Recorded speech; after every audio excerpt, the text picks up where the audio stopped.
Ladies and gentlemen, Lieutenant Commander Andrew Hoyle, United States Coast Guard, will now offer our invocation. Please join me in prayer. Almighty God, the sacred scriptures tell us that in your greatness you have measured the vast waters of our world and spread out the heavens before you. We are acutely aware of the immeasurable significance of the maritime, air, and space domains and the challenges before us. Challenges that demand effective collaboration between industry and military decision makers. At the intersection of industry and military, we find an exceptionally unique branch of military service, altogether different than the others, one that partners with industry and communities day in and day out. At this intersection, we find the United States Coast Guard, semper paratus, always ready. But it is a new day, and a new day brings new demands. The need for sharpening the Coast Guard competitive edge remains. Our nation needs the best Coast Guard possible in materiel and in the physical, mental, and spiritual readiness of our members. Thank you for the astute leadership gathered today. Almighty God, I pray that you would guide our Commandant, our distinguished panelists, and other key decision makers as they assess trends and chart the course forward for the world's finest Coast Guard. I ask your blessing on this breakfast, the time of fellowship and collaboration, and the panel discussion today. May our time contribute to the health and success of each of our members, our Coast Guard as a whole, and our nation for generations to come. In the name which is above all others, I pray. Amen. Ladies and gentlemen, please welcome to the stage the CEO of the Navy League of the United States and 13th Master Chief Petty Officer of the Navy, Mr. Mike Stevens.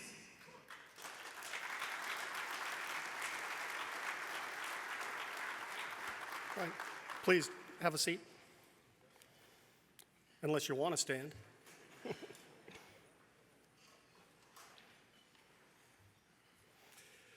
Well, good morning, everyone. Welcome to the final breakfast of Sea Air Space. On behalf of our amazing national president, one of the most decent and competent leaders I've ever had the privilege to serve with, Mr. Dave Riley, and the members of the Navy League of the United States, welcome and thank you for joining us. This isn't in my script, but I'm going to say it, to the 4th Coast Guard breakfast at Sea Air Space. The first one started in 2019. It is an honor to host this breakfast every year with so many distinguished guests in attendance, including our panelists, Rear Admiral Brian Penoyer, Director of the Coast Guard Talent Management Transformation Task Force, Rear Admiral John Hickey, Director of Operational Logistics, and Rear Admiral Rebecca Orr, Assistant Commandant for Intelligence. I'd also like to take a moment to thank our sponsors whose generous support has made this event possible. Airbus, Ghostworks Marine, and Microsoft.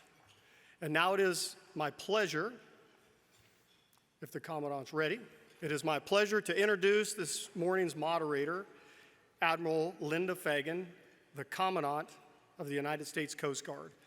Admiral Fagan assumed the duties as the 27th Commandant of the United States Coast Guard on June 1st of 2022, making history in the process as the first woman to ever lead a branch of the U.S. Armed Forces.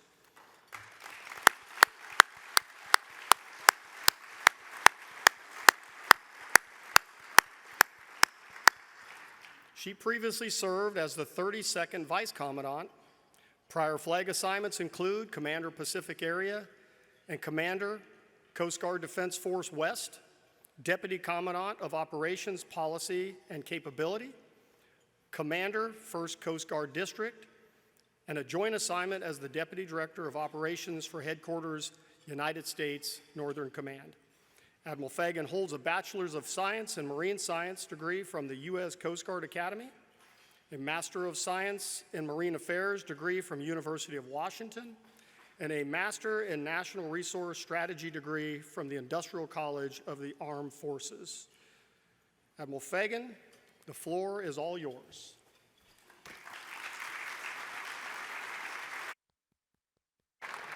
Thanks.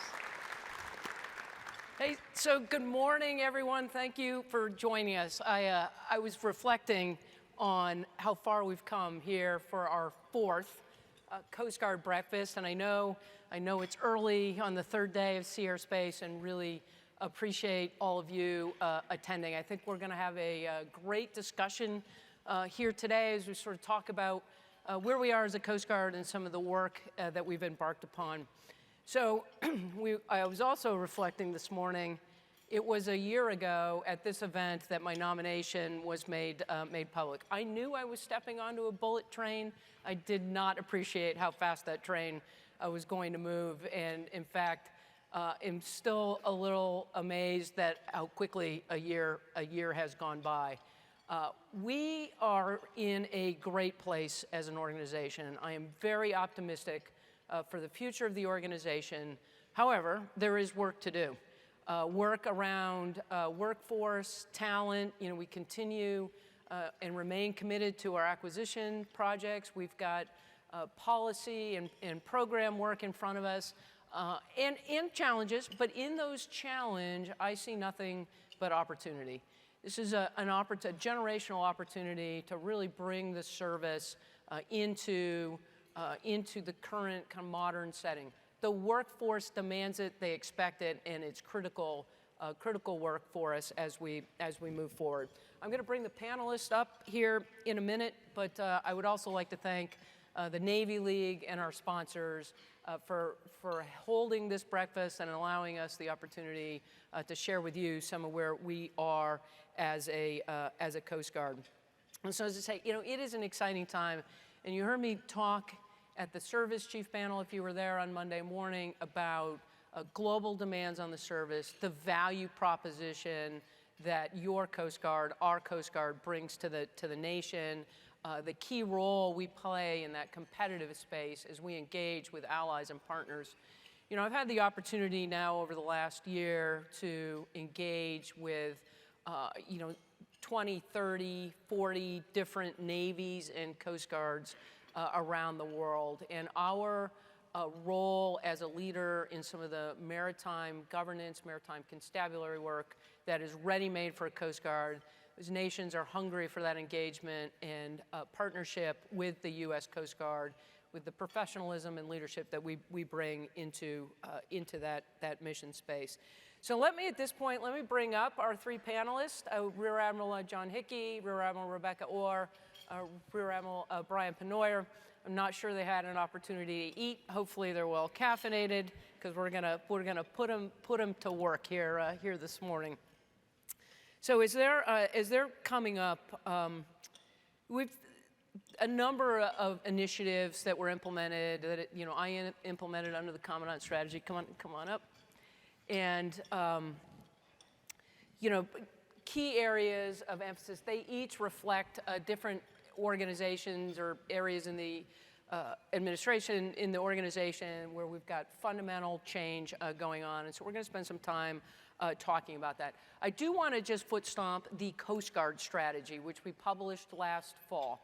It is not a Commandant strategy, and it is not bound by time. And so I'd encourage you, if you have not had an opportunity, to look at that document, it's online, readily available, but to take a look at it, because it provides the roadmap and the signaling into the future for where we are going as an organization. And it is intentionally not a Commandant strategy, because this is work that's really foundational to the organization, and done well will transcend my tenure and time leading the organization, and will continue to provide a roadmap for us as we move forward.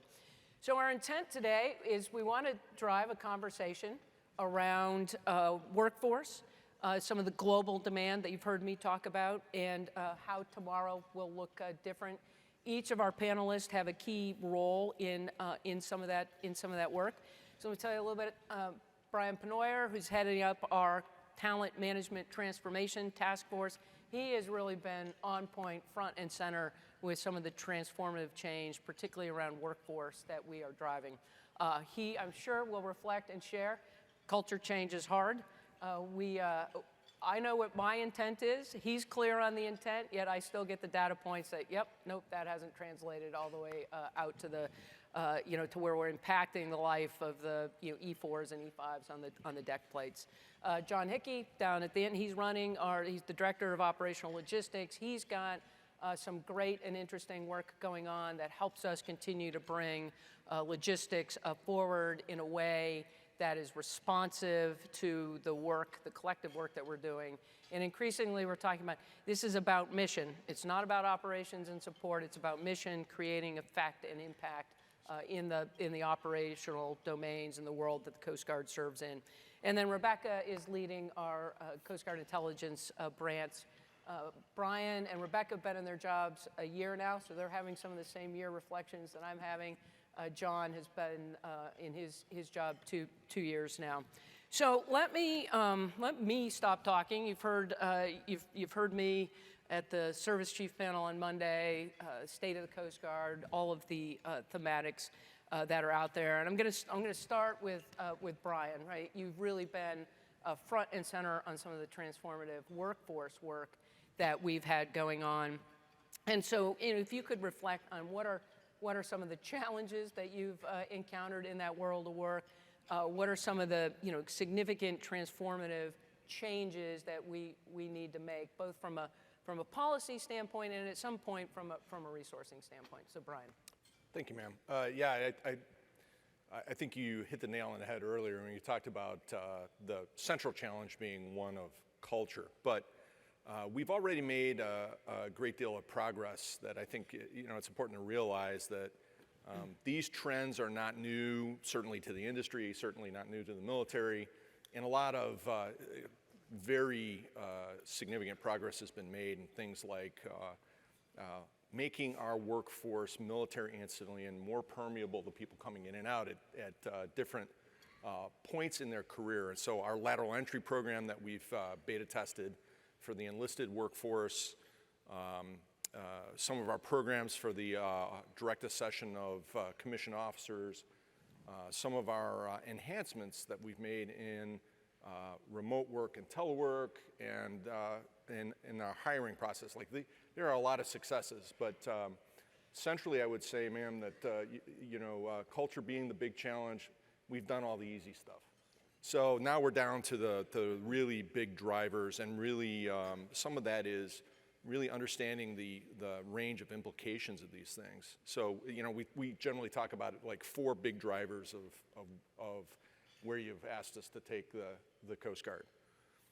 The first is shifting into really having a deep understanding of our people as 3-dimensional human beings.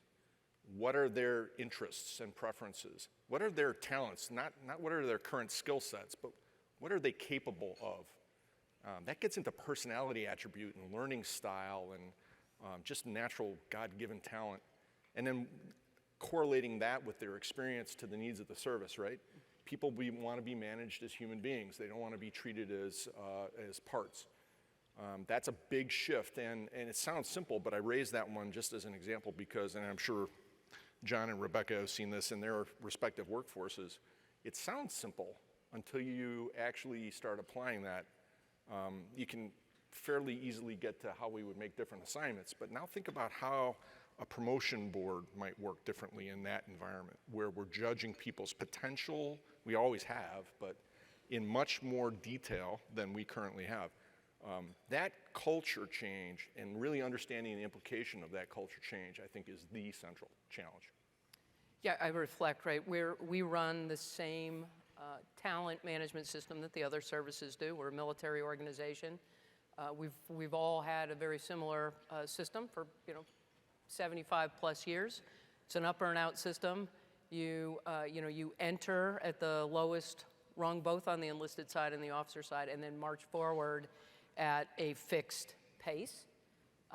That system has served us well, and I don't, this is not a reflection on the past, but increasingly, to Admiral Penoyer's point, the workforce has expectations with regard to conditions of employment and work, and we need to respond with increased flexibility, permeability, transparency, all resonate and come back. It's interesting. I was recently at an all hands, and to the point on culture change, somebody stood up and told the story about how they were unhappy with a assignment decision that had been made, and it was not complete.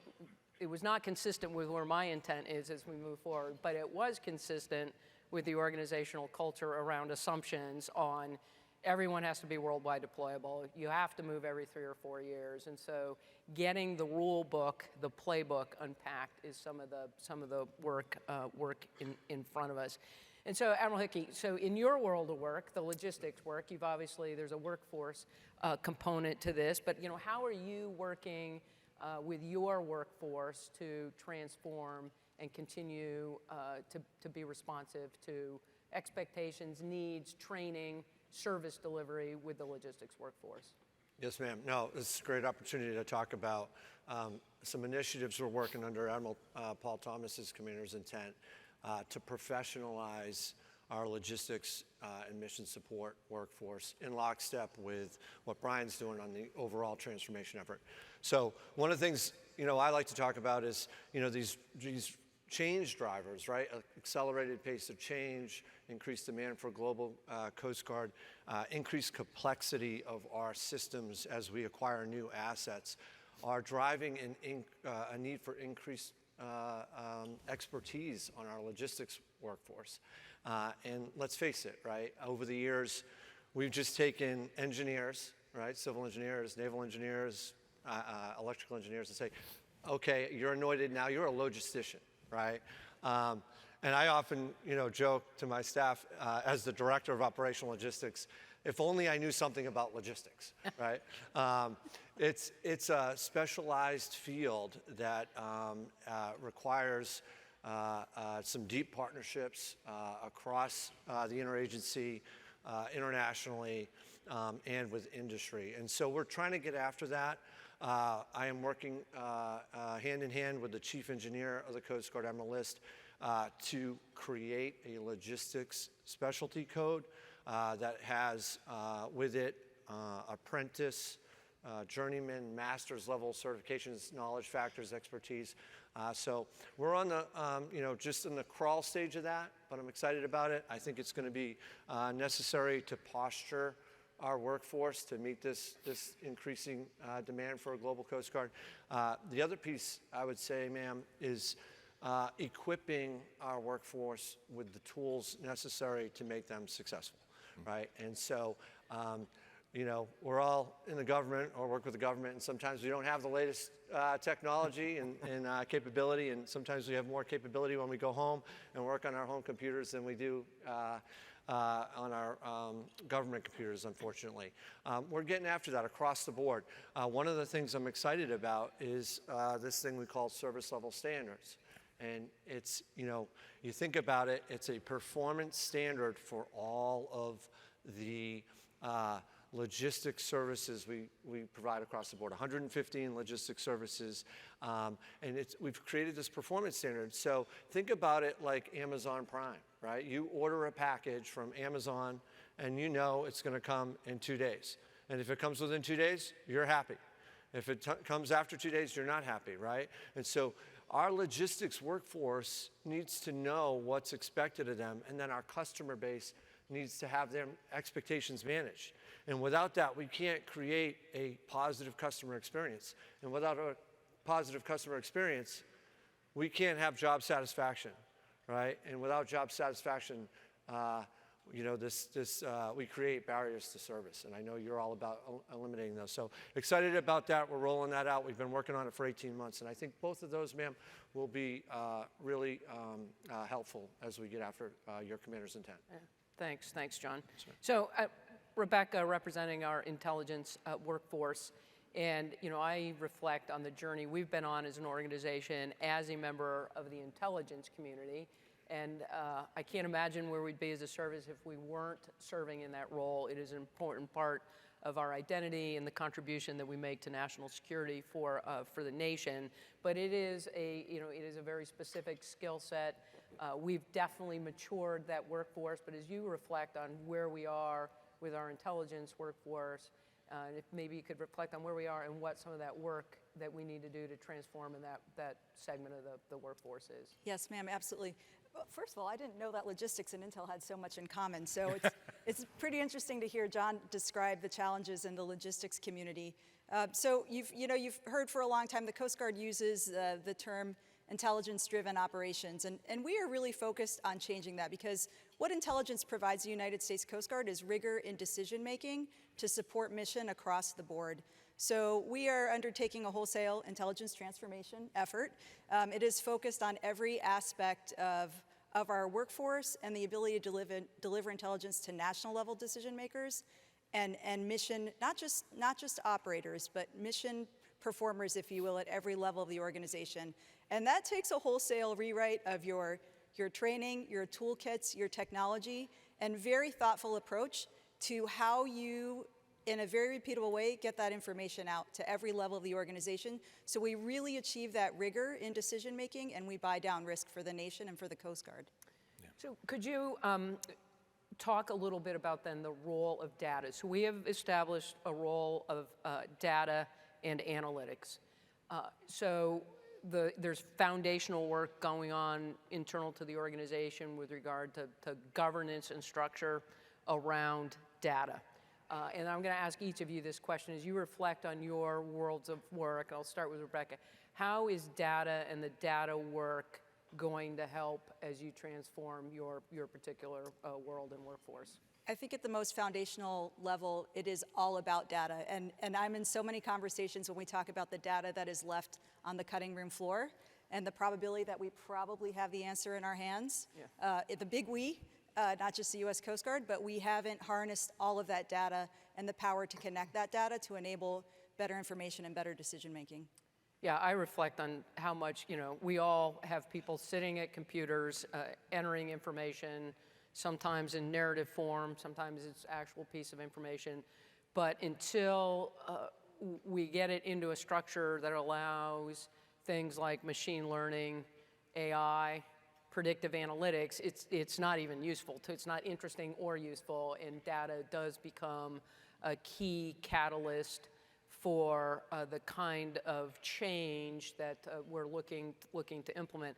For all of us organizationally, the people, it is people, people, people. There's a reason why I'm talking so much about workforce, but they're also your most expensive asset. And so when you put a person, and somebody described it recently, in a steel wrapper, an aircraft or a ship or a boat, you want to put them out on target, not have them kind of wandering around wondering whether they may encounter a migrant or a counter-narcotics effort or search and rescue, the work that we do, and using data to really increase effectiveness and efficacy of your people assets is going to be critical work. But so, Brian, in the HR world, what are some of the areas where we're moving forward with data to? Yes, ma'am. Well, it's funny, the conversation just before the session, John and Rebecca and I were talking about, we're really all in the same general spot. With regard to HR specifically, I guess there's kind of two pieces of this. One you already talked about, which is, I don't think we're even talking about the dawn of a fourth industrial revolution. It's happened. The wave is breaking over us, and there's a lot of analog information that is not data. So there's that piece of it that you've already touched on, but I would say the other part of it is, I think this is true for all of us. In HR, it is absolutely true. I just point to the experience that the United States Army is having as it moves into really moving from descriptive statistics into decision support and decision advantage. The kind of thing you're talking about with not how many people do we need of a given grade or specialty, but which is the right human to be a difference maker in this specific spot. And the answer is, from the Army's experience, it's in several orders of magnitude more, both in terms of the total raw amount of data that you need and in terms of the analytics to make sense of that, what used to be written in text and you could never digest and understand it. And we're seeing that all over. My favorite way of describing this is that Amazon knows more about Coast Guard Sentinels than I do. It knows what they prefer, it knows where they want to be, it knows what they want to watch, and they don't do it through data collection. They simply have figured out what they need to know for their business model. We need to figure out what we need for our business model and be prepared for that level of engagement. So your Amazon shopping preferences matter. It turns out. Yeah, Amazon's listening. Soon we will too. So, John, in your world, right, and we're also going to sort of pivot now towards some of the global demand on the Coast Guard, and you're going to feel this first and foremost in logistics. We don't globally engage or deploy with ships and people without ensuring that we've got our logistics footprint accurately and responsibly taken care of. The fast response cutters have really been incredible assets for us, game-changing in many regards, not the patrol boats that they've replaced, but also not medium endurance cutters. And so as you consider the expeditionary work that we're doing with fast response cutters and how and what are you doing in the logistics world to posture for those demands? Yes, ma'am. No, super excited about the newly created Office of Expeditionary Logistics. We call it DAL-X because X is cool. It's really about, as you said, ma'am, getting after supporting our assets that are operating further and farther from our normal logistics hubs for longer times. And that's that FRC that's home based out of Honolulu or Guam that's going out, and we got to get it out into the Indo-Pacific and base out of there so that we're not eating up the entire patrol on transit time and transit back. So we got to do better to plan that patrol and support that asset while it's out there on deployment. So it's really coming down to 3 lines of effort in my mind: partnerships, integration, and deployability. And under the partnership side, of course, it's partnerships across the interagency, principally DoD at this point, and then internationally with our international partners. So one of the things we're doing specifically under the partnership umbrella is we've created these liaison officers, and we're actually putting logisticians embedded in DoD commands. So we're in the Indo-PACOM. We got a logistician going into the J4 there. We have a logistician going into the 7th Fleet in Singapore in the N4. We have a logistician going into JADF South in the J4 there for that, JADF South JOA to help with that mission. And those are folks that are going to have the expertise on the Coast Guard logistics side, but can integrate with those other entities and leverage what's already there so we're not reinventing the wheel, we can better support our assets. So that's the partnership piece.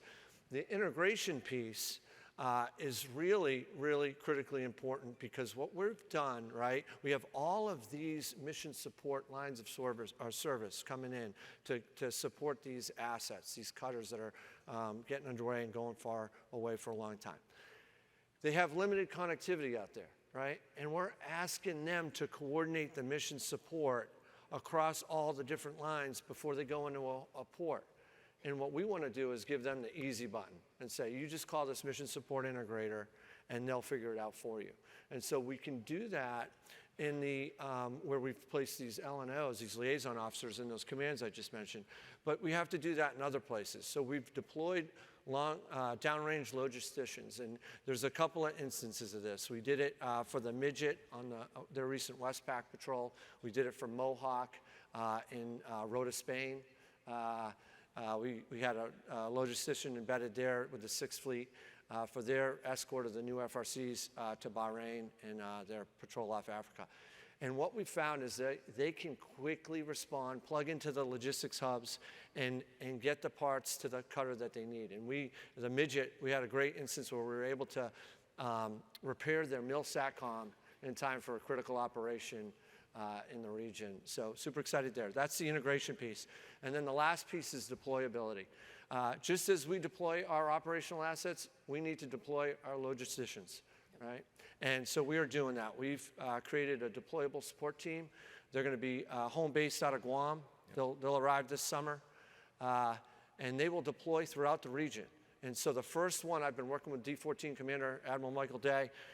We have the FRCs getting underway from Honolulu. They're going to base out of Fiji, and we're going to deploy that team to Fiji so that they can support and take the burden off those crews when they get into port in Fiji and better support those assets and increase their availability. The X factor there, the added benefit, if you will, is while that asset is not in Fiji, those logisticians can partner with our international partners and help them with their logistics. So it's kind of like a win-win, if you will. And, ma'am, if I can add to that, something that John and I talk about quite a bit is, even today we talked about the enormous hurdles of the asset or engineering or material integration that has to happen because of the number of things that happen during a port visit or an import period, a maintenance period. And I would say that is actually the more refined side of it. The HR side of it is something that we're talking about now. The number of personnel readiness service lines that intersect on a cutter when it is coming into port and are fused only in the sole person of the executive officer or the XPO of that cutter. It's overwhelming, and we've heard robustly across our force that this is a major detriment to people wanting to take those jobs and being able to execute them. And in fact, I think the Force Readiness Command did a study of a microcosm of this, and we had effectively opposed an 80-hour work week on people in equivalent positions in order to fuse all of these pieces of work. And so, stealing a page off of John's support integrator construct, we're asking ourselves now, what do we do to present an integrated, fused support to that XO so that they at least have a starting mark? They don't have to do it all themselves. And the systems are very stovepipe back to IT. Yep. The only person who can access to make a medical appointment in the medical system is the member themselves when they're at sea with limited bandwidth. Not even the XO can do that for them. And we have to change that. I'm so glad you brought that up, Brian, because what we're finding is we started this journey as trying to integrate while that asset was underway, but we found is we got to get after the import period. That import period is so critical to the cutter's readiness, both from a material readiness, but more importantly from a personnel and resiliency readiness perspective. So we got to maximize that import time. And we can't waste an import day. And we got to look for ways to alleviate the burden on the crew so they have that time to reset, restore their readiness and spend time with loved ones.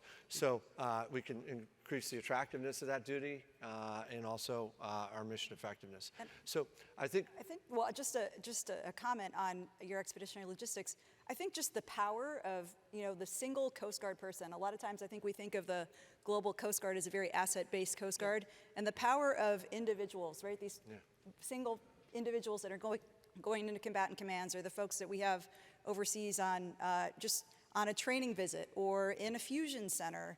That is the global Coast Guard, right? Mm-hmm. And it is having major impacts on our allies and partners. That's right. Yeah, it's, as I've traveled and engaged, certainly the combatant commanders understand what our value proposition is. And to your point, Rebecca, a single Coast Guard member placed, intentionally from a logistics standpoint, from a training standpoint, as an attaché or an LNO, really pay great dividends. And one of the things, we know this, those of us in the Coast Guard, that we enjoy from a culture perspective is, when we send you a Coast Guard member, they'll walk into the room and say, how can I help?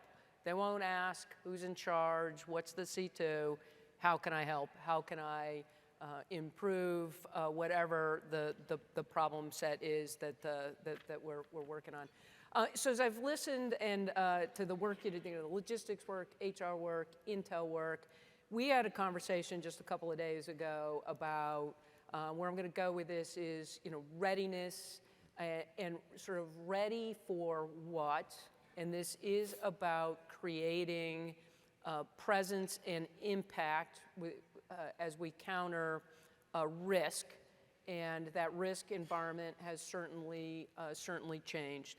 And to the cutters, right? Loud and clear from the cutter crews, the import period and pace is something that we need to get after, and that's some of the work that John has just talked about. But as we continue with our recruiting challenge, the ships, some of them are at 75% of their personnel allowance. And so the opportunity in that for us, though, is one, we're not going to normalize that. Two, how do we challenge ourselves, again, to say, what do we need that ship ready for? And then how do we create that readiness from a proficiency standpoint and in a way that's responsive to the changed risk environment? And so there's a lot there. There's operating assumptions, there's force employment assumptions, and there's manning and readiness assumptions. And I just wonder if you could each reflect. And I think I'll start with you, Brian, and then we'll go to Rebecca. Yes, ma'am. I think central to your question is this issue of personnel readiness. And a few years ago, the Coast Guard undertook the effort of actually creating a Coast Guard definition of readiness, and it includes sort of three pieces. The material readiness, something that we have a pretty good grip on. The other two are less obvious, but I think equally or maybe even more important, which is you have to have the doctrine to undertake the mission that you're intending to accomplish, but you have to have the personnel readiness. And in that personnel readiness piece, to your point, one of the big shifts that we're making through talent management transformation, I think, is drive towards this. Frankly, I think everyone always wanted to make this shift, but lacked the technological capability to do it, which is tailoring. Really individually tailoring. So it used to be that for proficiency purposes, you took an entire group, treated them as a cohort, they got the same training whether they needed it or not, right? No matter where you were in the proficiency curve, you got the same Mark 1 Mod 0 training. And they did that because they couldn't tell the people apart. It was easier to just bring them in and bring them all through lowest common denominator. We can't afford that, first of all. We don't have the time for it, second of all. And more importantly, when you get to these proficiency and deployment of cutters for particular missions, we have to adjust everything we do from the way we pre-patrol train our crews for that specific mission, all the way through the individual training of the people that need that pipeline training on the way there. Yeah, thanks. Rebecca? And ma'am, I'll just ping on what you said about risk environment. So that is really where intelligence comes in to inform in advance of the employment of our resources, what those risk environments look like, what the benefits look like, what the information surrounding the movement of Coast Guard people and Coast Guard assets in a particular theater might look like, and how that might play out on a national stage, and then indicators and warnings just given the global context that we operate in today, being able to provide that to our decision makers and our operators. Yeah, John, go ahead, Brian. If I can add just a second, I mean, to Rebecca's point though, right? The agility of the system to respond to changes in signal, right? Like, if you think about the standard sort of military approach to training, tell me what your requirements are going to be 3 years from now, and I'm going to lock it in place, and God help you if you have to change that, right? Think about that shift from that to meeting what Rebecca just laid out as this patrol, these are the specific risks that you're facing, and can you build from your inventory of training and proficiency skills the right tailored package to get that crew to execute that deployment safely in that threat environment? That's a huge shift. And to be able to do it continuously during that evolution. Yeah, and I think about some of the work, the shifts that we've had to make in just this same regard in D7 with regard to some of the maritime migration work that we're doing. It is not. We initially think the organization sort of felt like, oh, this is similar to work we did in the 90s. It is not. The risk profile has changed pretty dramatically, and so had to be really much more responsive and tailored with regard to the in-brief for the cutters, and also increasingly then what kind of skill and expertise is provided as the cutters depart the operating theater, particularly from a resilience and mental health standpoint. John. Yes, ma'am. I was just going to say, picking up on Brian's original point and your point there, it's like situational logistics. It's like situational leadership applied in a logistics manner. And one of the things we're finding as we take an asset into like air traffic control, if you will, to prep them for the next patrol, we're thinking through specifically what is their next patrol. And so let's tailor that mission support for that next operation. And I think that that's kind of where we're headed on this kind of situational logistics kind of angle.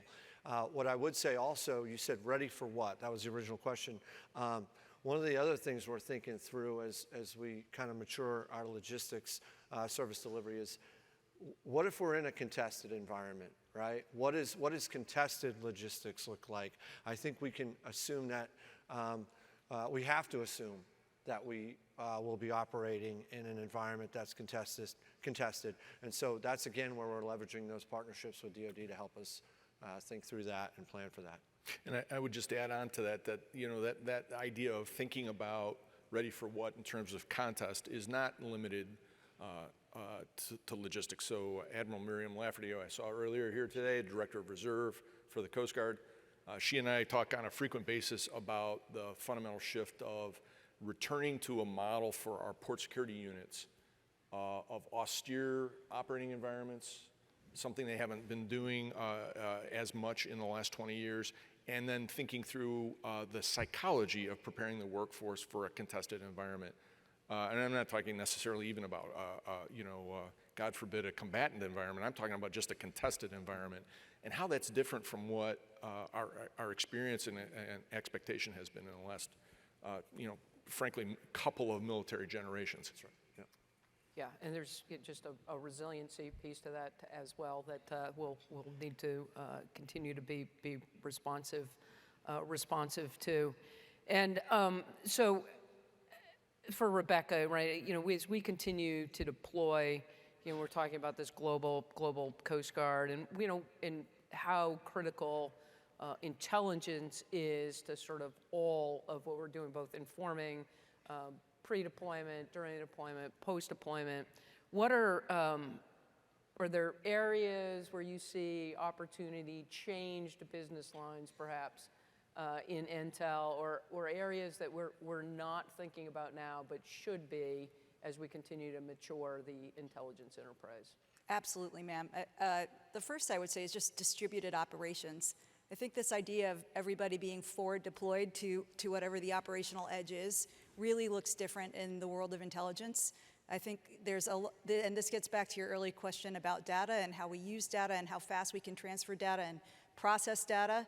The future for the Coast Guard probably doesn't look like a whole bunch of deployers or ISs on cutters. It looks like that processing happening back and getting back to the operator in real time. That's not really how we operate today. That's a fundamental change to how we're going to be doing business. Yeah, speed, right, decision-making advantage and sort of the speed. And several times sort of bandwidth, internet, right, access to technology is the coin of the realm. It's certainly, we talk about, sea duty readiness, how to inspire the generation to want to serve at sea. It's incredibly challenging work. People in the crews tell us the at-sea work, they love the at-sea work. It is, as John's pointed out, right, what happens when that ship comes back is where some of the challenge is. But they also say, I want access, I want to be able to continue to communicate with my family. And, so Brian, sort of back to, you've talked about how being more responsive and, nimble in the training context, and you've talked about it kind of in the sea school, the more advanced training and skills that we need to field onto ships and into frontline units. Can you talk about some of the responsiveness, the agile A school changes that we've made in Petaluma. So the system right now is optimized for an 18-year-old, a recent high school graduate to finish high school and come to Cape May and enter our enlisted ranks. That is not who is joining the service. We still do get 18-year-olds, but they are not the majority of folks that show up at Cape May. Many cases, people are in their 20s, they've got education, they've got work experience, and so talk about some of the things we're changing to acknowledge the real life experience that's coming to us. Yeah, thank you for that. Yeah, this is the proof pudding in the talent management transformation. So there's a legion of examples, but it all steps off on where you started, which is that the people who joined the Coast Guard are, of course, the full array of Americans. They are not some sort of a generic or simplified cohort of 18 to 24-year-olds who come from here and look like this. They come with the full array of life experiences, interests, abilities, backgrounds. Recently, Petaluma, this has been going on in our training enterprise for years, and we are seeing the benefit of it now. And recently in Petaluma, where we train our corpsmen, our health service technicians, they started asking questions which frankly get back to this point that I don't know much about my own workforce. So they started asking folks as they came through the door, hey, do you have any experience in health services? Yeah, I'm a registered nurse. Yeah, paramedic. Yep. Paramedic, EMTs, you wouldn't believe what they find. And they, in many cases, were coming to this school having wanted to join the Coast Guard and been interested in just seeing what was out there for them. Once they realized that, and this is incredibly difficult for a system that was built like I described, to move a cohort of people through at the same speed and graduate them on the same day. No matter who you were, we're going to make you a corpsman. Whether you were like me, you're out there looking at the stars and didn't have much experience, or you're a registered nurse. We're going to give you the same training. Well, they blew up their curriculum. They atomized it. They did an incredibly tailored assessment of the RN compared to what a corpsman would experience on a cutter, independent duty corpsman, et cetera.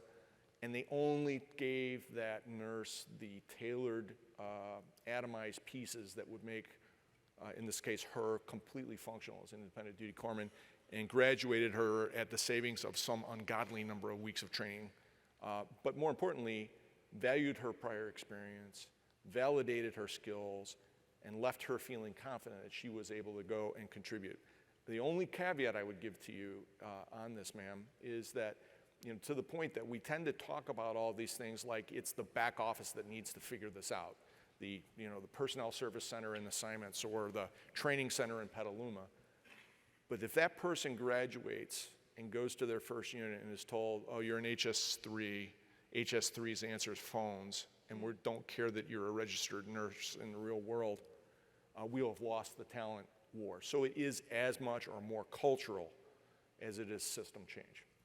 Yeah, it definitely, the cultural aspects of this will be absolutely where the challenge is. We will be 233 years young in August, and I joke, there are still things that we are doing organizationally that Joshua James, our most prolific lifesaver, would go, oh yeah, I still recognize that. We were doing that, back when he was saving lives, and so.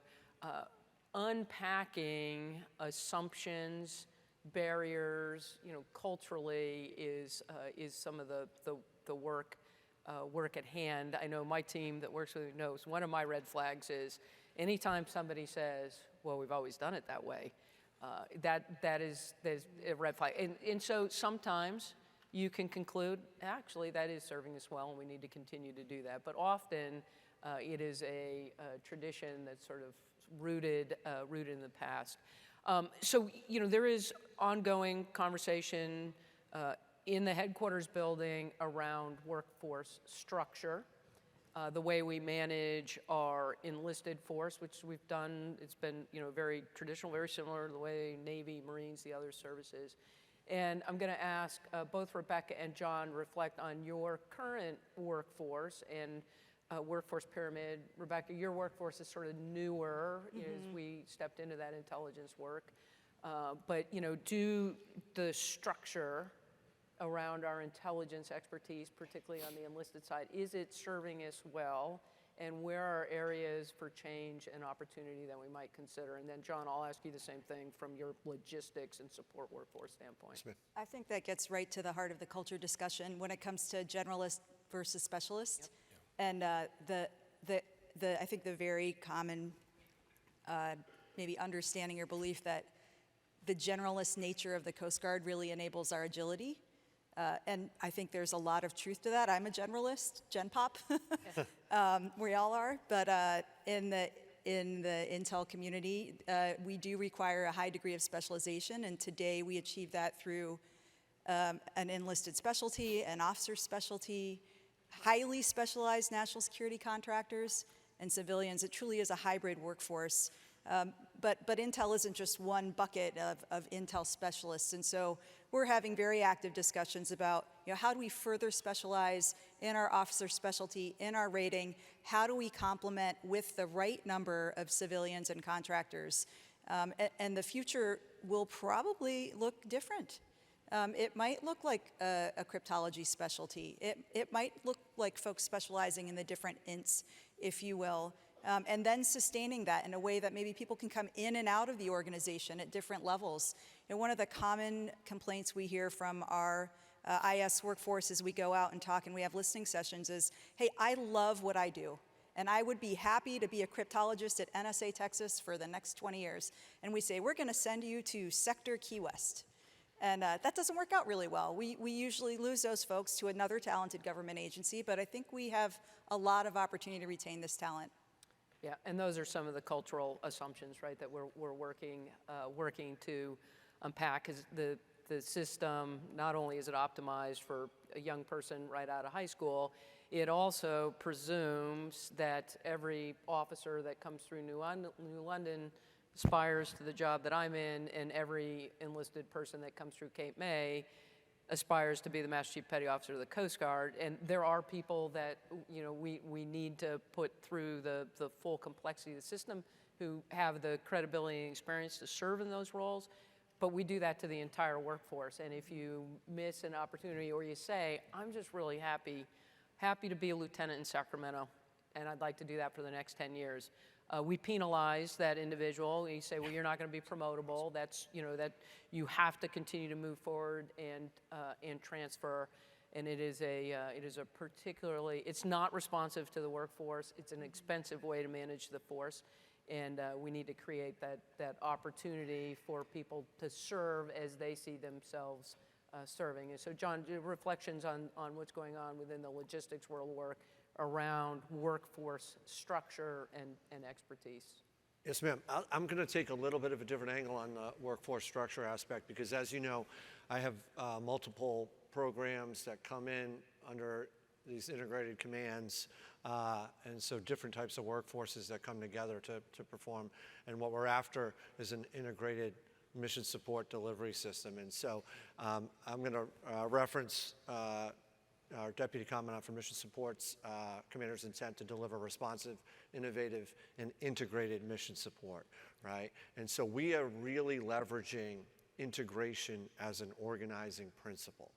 So when you think about the Director of Operational Logistics has been around for about 10 years, and we stood up with 13 bases, and those were regional integrated mission support commands. In the last 10 years, we have grown that to 22 bases and going on our 23rd, happy to announce, Base Guam, coming to an area near Admiral Tianson here in the fall. And so why are we doing that? We are doing that because that is what the customer wants. They want to be able to plug into a logistics and support delivery system that is easy to navigate and all services come together in a coordinated way. Right. So I think when I think about workforce structure in the logistics world, I think about how do we get after ways and methods to improve the customer experience. And again, that customer experience gets to removing barriers to service and improving service delivery. Okay, so the Amazon experience coming soon to the Coast Guard near you? That's right, ma'am.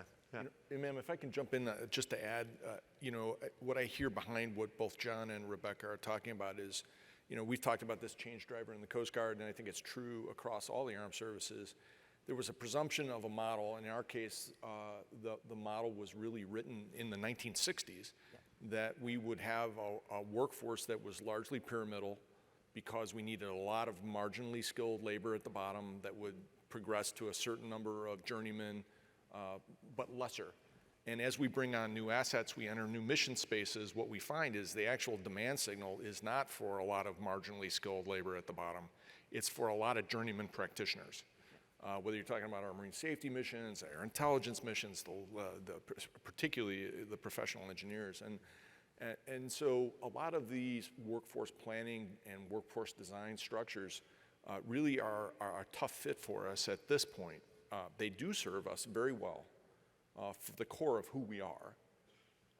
But, you know, sort of, you know, when you back away from the statutory control grade, senior enlisted, senior officer, or even some of the supervisory rules that apply to civilian employees, it doesn't help us much at the mid-grade where the bulk of the work is happening. And so that's what's really driven us to a lot of these concepts that, you know, we need to maybe talk about retention in the context of lifelong affiliation and stitched careers where people come out and come back, because I don't know that I'm going to ever win the intelligence battle for, and if a brilliant Coast Guard petty officer, intelligence specialist finds a way to port themselves into a 3-letter agency and upskill themselves and gain that insight, I just want them back someday. And that's a very different model than we're going to get you in 18 to 24 and let you retire at 20. Yep. So the whole paradigm, it's a hybrid of what has always worked well for us. And so, Brian, I would say also on that point, right? So if that's our mentality, right? We have to almost feign happiness when someone comes to us and says, "Hey, I'm gonna separate," and you almost like help them with that, right? Well, and that's a mind shift change. Well, right? and we've talked about it. I mean, there are structural issues here. I mean, you know, without getting ahead of law and all of that sort of stuff. But like just the presumption that when you leave active duty, you're not automatically a member of the reserve, and that being a member of the reserve has a specific meaning in terms of your, you know, there are various reserve statuses, but you know. 2 weekends and 2 weeks a year and a weekend a month, right? That can't be our default setting for everything we're trying to do if we're trying to accomplish lifelong affiliation and a rapid on-ramp, off-ramp for stitched careers in intelligence, in engineering. And, you know, ma'am, I mean, as I think through this, I mean, this is probably the perfect audience to raise this question for you to jump in on is, you know, I think about this, we talk about this Coast Guard talent ecosystem, but it's really, forgive the term in this audience, but the Coast Guard industrial base is a talent ecosystem. Yep. How do we better leverage that to accomplish this kind of mid-grade talent harvesting that we're talking about? Yeah, no, it's great. Right, we are all seeking that same talent, and that talent has, you know, sort of expectations, desires around a service, and so creating opportunity, permeability. I agree. The system will need to optimize towards, you know, an ability to move in and out, whether it's active duty reserve, civilian careers, Coast Guard, Navy, Coast Guard. Right there is not easy movement between any of that, and we need to create exactly that opportunity. You know, we've talked quite a bit about culture. The other aspect of this, culturally, we need to redefine what success looks like. Yeah. Success is lifelong affiliation, not necessarily 06 and 26 and the 20-year career. It is eliminating barriers for people to enter the service, and then barriers for people to continue to serve, whatever that might look like, whether it's in uniform as an active duty or reservist, or as a civilian, or somewhere else in government service, because this is about national security. It's not just about one military service as an employer here. And so, I think there needs to be also a broader conversation nationally around one, desirability of service, both in uniform and government service, and more discussion around the culture and the value and the ethos that comes with serving. And so, as we talk about all of this change, it has been interesting. I'm gonna ask each of you what some of the biggest challenge you see in change in each of your respective worlds of work. But I understand my intent. The senior leadership team is aligned. The junior workforce, we can't bring this fast enough or big enough for the mid-grade workforce and below.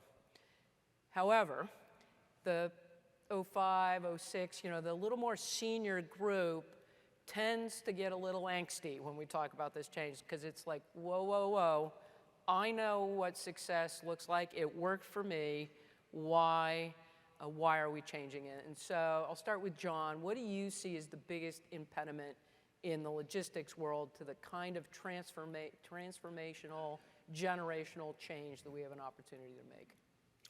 That's a great question. I think we get wrapped up a lot in our workforce structure and organization and try to seek permission by all the entities that may have some stake in what we're touching. So I think if we were to try to navigate that system at the speed of need, right? I'll tell a story, right? If I can, I got like 1 minute. I'm on the clock here. We Hurricane Ida, right? August 2021. I'm looking at Admiral Poulin now. He was the land area commander. We had 1,600 families displaced. We needed to figure out how to track what they needed and then provide to them what they needed. We had to rethink how we take care of our own people in a catastrophe, right? And so we didn't have the systems in place. So what we had right there was a nice forcing mechanism, right? We had a sense of urgency. We had to create that sense of urgency to force a change and demonstrate a change. And now, as a result, we have changed the way we take care of our people in a contingency. It has been a complete game changer. And what we had there, right, to create that change was that clear commander's intent from the land area commander who said, do it, that sense of urgency, and the folks that were executing were empowered. I think if we create that trifecta, we can get anything done. But without one, it's like a stool, right? And without missing one of those, we're going to just continue to churn. Rebecca? I won't tell a story. Just really mobilizing the junior expertise in the organization. When I talk to our junior folks, they've got it. They see the answers. And getting through, Kamanat, you talked about kind of that kind of rigid decision-making space higher up in the organization, really breaking through that. And so one of the things that I recently realized is I have really got to incentivize declaration of failure to get rid of some of these just dinosaurs in the closet. And what I mean are, projects we've been holding on to, policies we've been kicking down the road. So really incentivizing folks to say, like, what are you dropping? What are you failing? And how is this going to help you advance the top 3 to 5 so we can really press? Good. Brian? Yeah, I think for me, and this has sort of been a little bit of a surprise in the last year for me to kind of come to this late in my career, but I think the biggest single barrier that I've encountered so far is the rite of passage mindset. There are so many places in our service where the battle damage to our talent, to our workforce, is considered a rite of passage. And I'll just give you an example. We were talking about the mission system, or mission support integrator concept, and I had a couple of heart-to-heart conversations with some major cutter XOs that I know and respect.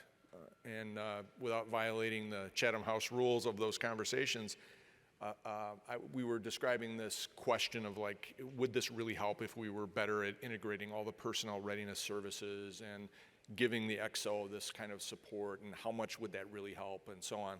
I thought I was going to get a tactical conversation about, well, it's really the scheduling or whatever.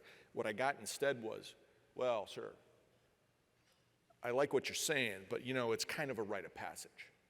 That's how we know who are the good ones, who can take it, who can succeed in this god-awful grind.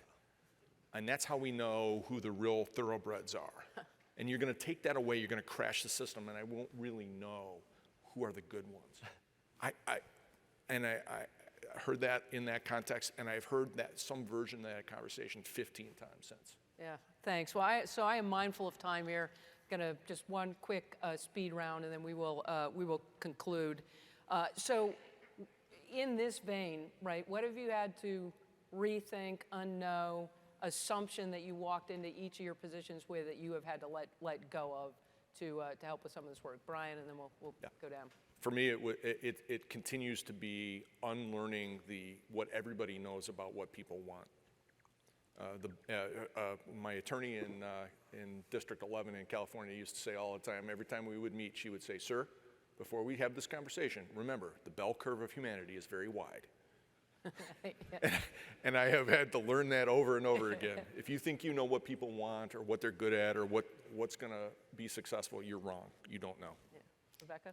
I've honestly been amazed at how difficult it can be to do some things that seem really simple, and how to just really mobilize the folks that are the creatives and get folks out of the box of compliant to achieve that. John?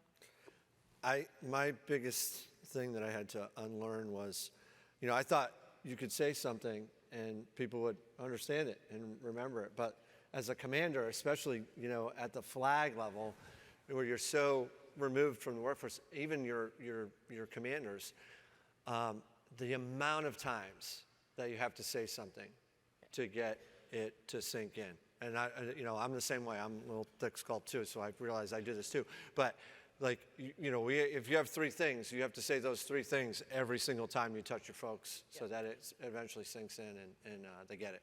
Yeah. All right. Well, so thank you. I want to thank each of you for the conversation. I hope we've driven some thought and insight.